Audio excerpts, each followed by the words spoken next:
ఆవిడ చూపుల కోసం సమస్త జగత్ తహతహలాడుతుంది. ఆవిడ క్రీగంటి చూపు పడితే చాలని. అందుకే లలితాదేవి ఆవిర్భావంలో చెప్పినట్టుగా తల నుంచి పాదముల వరకు వర్ణించారు. మొత్తం ఒక కాంతి పుంజం కింద చెప్పారంతే.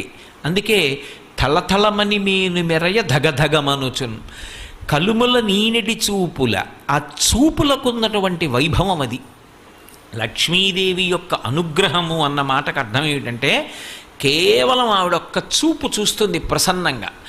ఆవిడ చూపు ఎక్కడ పడుతుందో అక్కడ పడిన ఉత్తర క్షణంలో ఇక అలా ఇలా ఉండదు. ఇక ఐశ్వర్యం, అది ఉత్సాహం కానివ్వండి, సంతోషం కానివ్వండి, పూనిక కానివ్వండి, అక్కడ ఉండేటటువంటి సంపద కానివ్వండి, అవన్నీ కూడా అంత పుష్కళత్వాన్ని పొందుతాయి, అంత సంతోషంగా ఉంటుంది.